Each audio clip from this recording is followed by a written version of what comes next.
On va ouvrir comme ça pendant quelques minutes l'échange. Il y a monsieur qui est au premier rang, Sébastien, qui veut intervenir. Allez-y. Oui, moi ce que je voulais suggérer à monsieur, c'est d'aller voir mademoiselle B. Précisez. Ah bah pour lui expliquer tout ça. Et je pense que là, elle comprendra peut-être un peu mieux. Non ?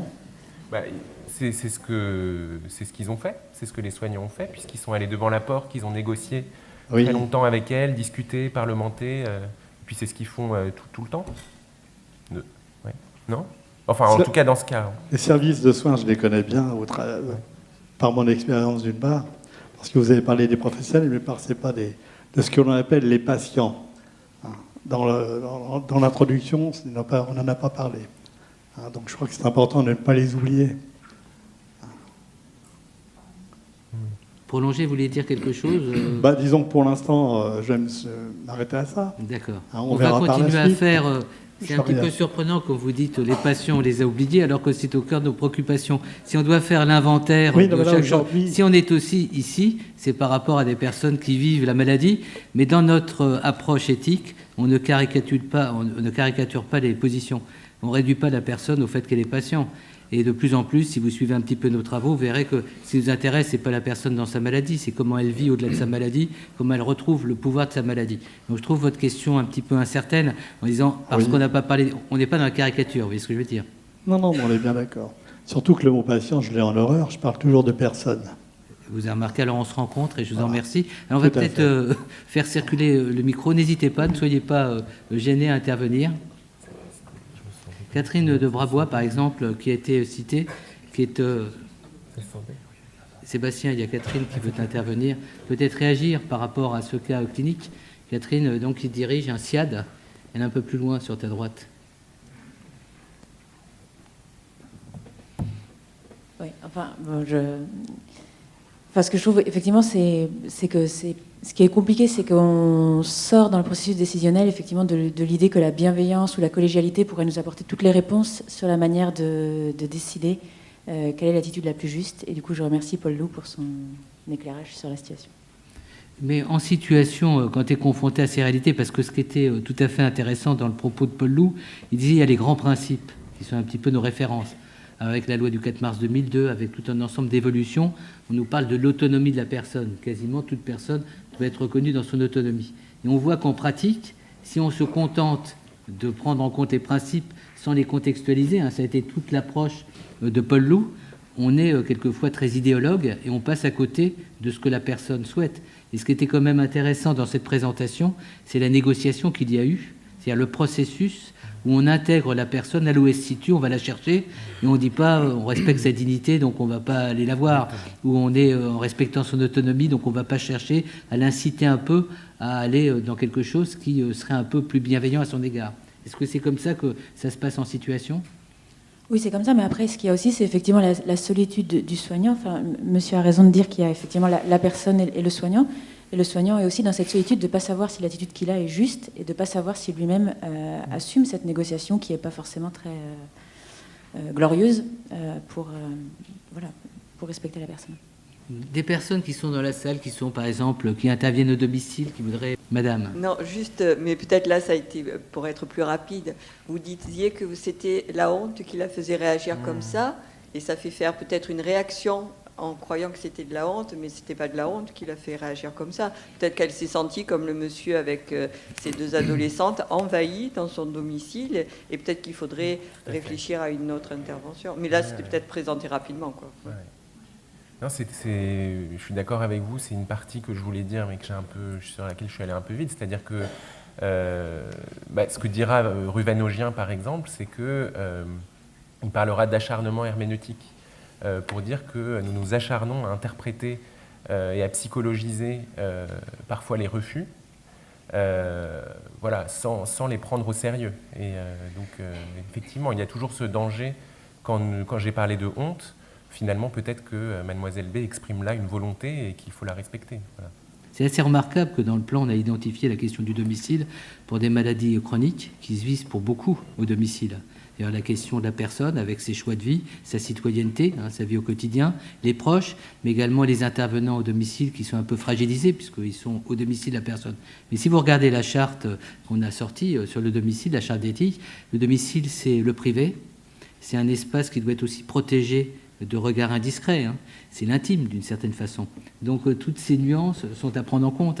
Et si on est intrusif par rapport au domicile de la personne, peut-être qu'on la déstabilise déjà qu'elle est en situation de vulnérabilité. Mais également, et vous le verrez dans la charte, le professionnel est souvent aussi très vulnérable au domicile.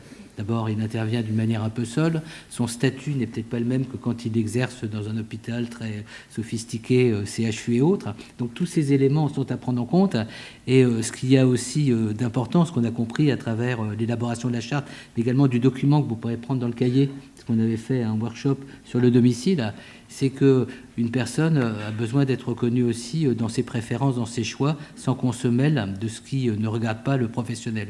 Vous voyez, c'est toutes ces questions de limites. C'est pour ça qu'on est vraiment au cœur de l'éthique, quand Paul Loup définit quels sont les critères, quelles sont les règles qui doivent aussi protéger la personne de notre indiscrétion, de notre intrusion. Alors se pose ensuite la question, qui j'imagine va être abordée aussi dans les ateliers, si une personne est en situation d'insécurité, si elle est en situation de maltraitance au domicile, maltraitance par elle-même vis-à-vis d'elle-même ou vis-à-vis de tiers, est-ce qu'on intervient ou pas? Est-ce qu'il y a un devoir supérieur? Et c'est là où la philosophie telle qu'elle a été, c'est-à-dire les principes, peuvent être pris en compte. Et on voit un certain nombre de syndromes, qui sont des syndromes qui nous sont souvent évoqués dans le domicile. On se dit, mais est-ce que c'est respecter la personne que d'être indifférent à son sort, c'est-à-dire de ne pas intervenir? Et donc, ça a été très bien dit, en termes de conscience morale pour l'intervenant, il se dit, mais qui je suis, moi, avec valeur d'intervenant, si je n'interviens pas?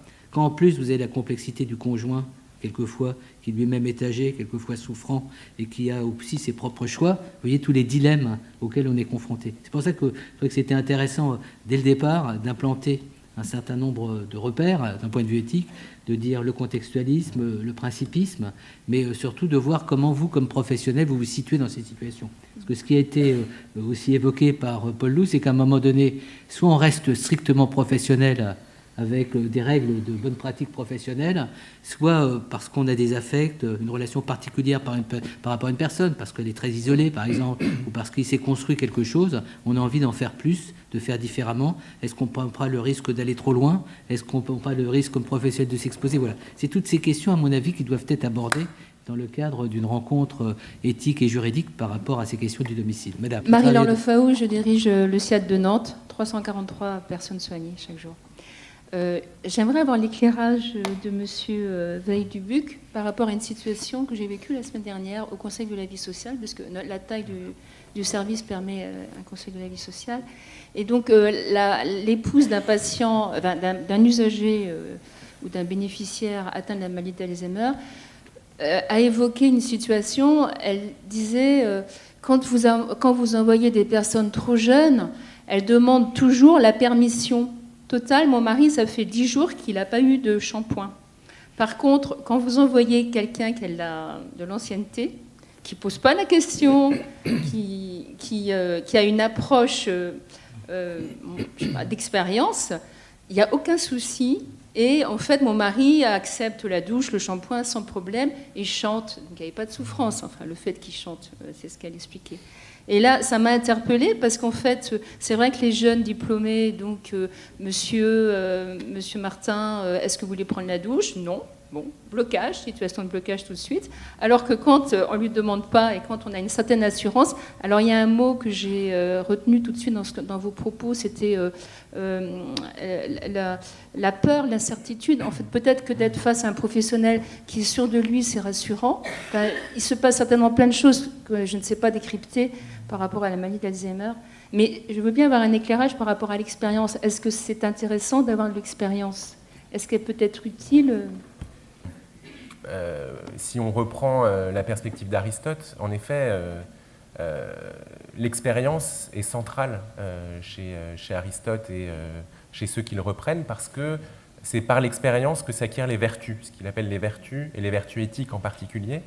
Donc ici, la sollicitude, c'est-à-dire savoir réagir dans une situation difficile, dans une situation d'urgence ou dans une situation qui met en jeu, qui met vraiment à vif les affects. Il faut, si on se situe dans une perspective aristotélicienne, il faut des vertus, puisque c'est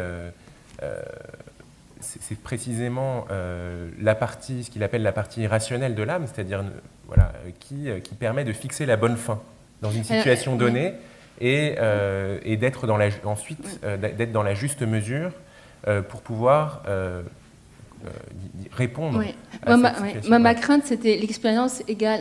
Le risque, c'est d'être une certitude.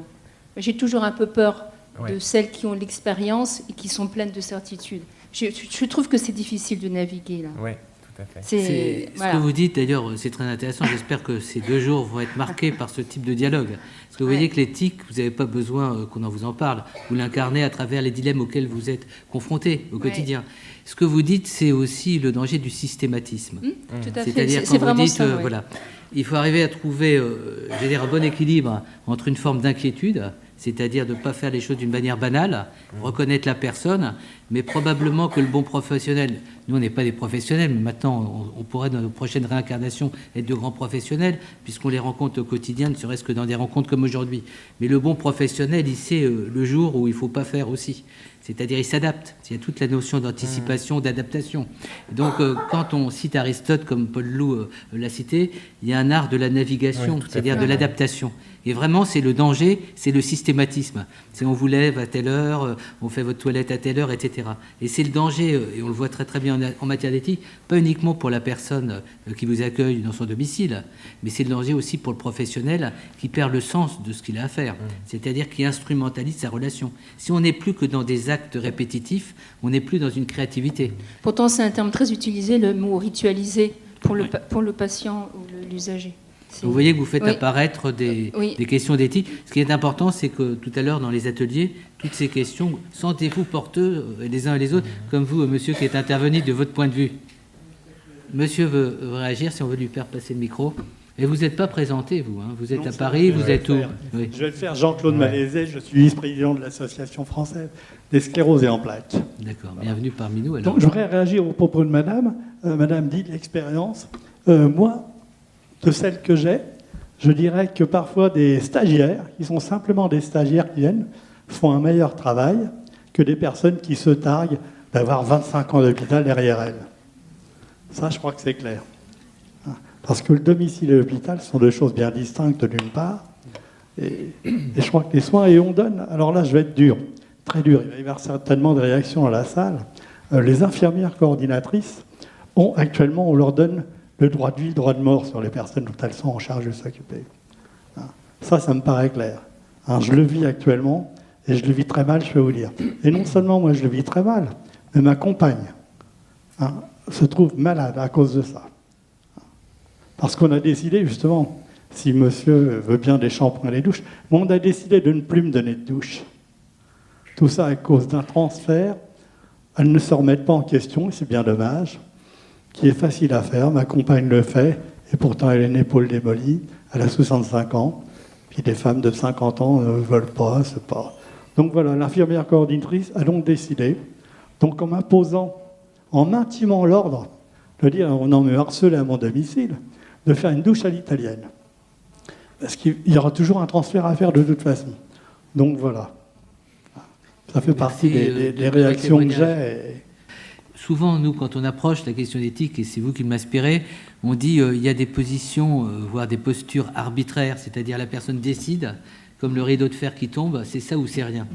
Alors que ce dont a parlé Paul Loup, c'est l'arbitrage, c'est-à-dire comment on argumente une décision, comment on associe dans un partenariat l'ensemble des personnes. Vous parlez de vous, par exemple, en tant que personne directement impliquée, votre compagne, mais également, il peut y avoir aussi au domicile des enfants. C'est-à-dire comment on contextualise, comment on arbitre. C'est ça aussi la question de l'éthique, non ? Oui, tout à fait.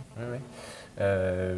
C'est aussi, si on reprend l'exemple de la dame, que chaque situation est en fait nouvelle. Donc à chaque fois, au fond, le systématisme, c'est ça, c'est-à-dire c'est arriver dans les situations avec déjà une marche à suivre et l'idée que le principe, finalement, ou la procédure, nous dira exactement quelle action réaliser. Donc la critique du principisme, elle se situe précisément là, et effectivement, ça demande...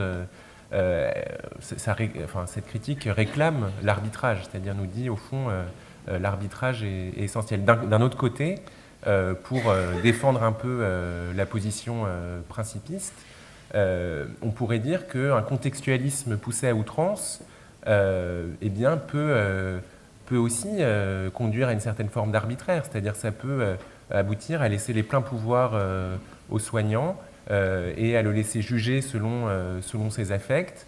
Ça peut aboutir aussi à ce que se forme dans la communauté soignante une forme de culture héroïque. Bon, voilà, nous sommes les soignants, nous avons raison, hein, par principe. Donc le débat en philosophie morale se situe là, c'est-à-dire quelle place en fait laisser au contexte, et quelle place laisser à l'impartialité, voilà, quelle place laisser au contexte, quelle place laisser à l'impartialité dans la réflexion éthique, voilà. Bonjour, Célia Benoît, donc j'ai un organisme de formation. On parlait d'expérience, on parlait de, comment dirais-je, par rapport à Madame B tout à l'heure, pour revenir sur ce point-là de choix.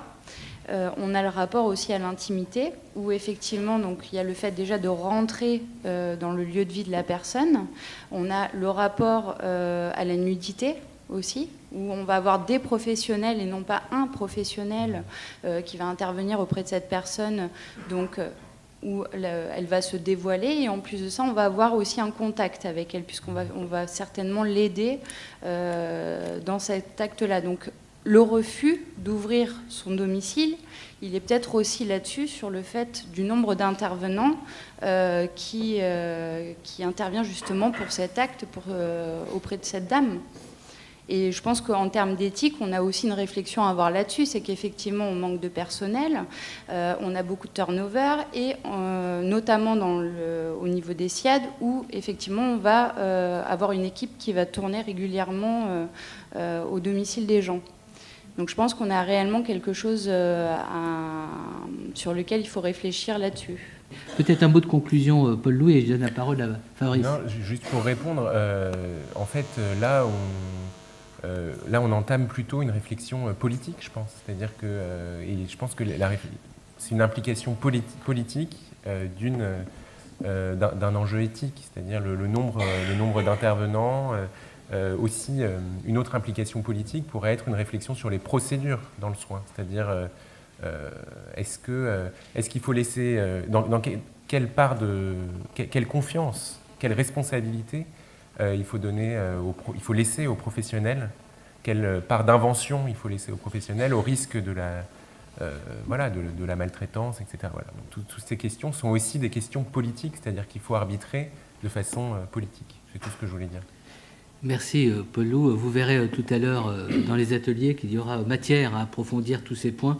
Et quand je regarde le programme en vous écoutant les uns les autres, je pense qu'il est très très bien fait. Félicitations à celles et ceux qui l'ont élaboré. Peut-être qu'en conclusion tout à l'heure, si tu restes jusqu'à la fin de la matinée, peut-être que tu pourras donner quelques points de comment le président finalement de ce plan, en tous les cas du comité de suivi de ce plan, se situe par rapport à ces questions.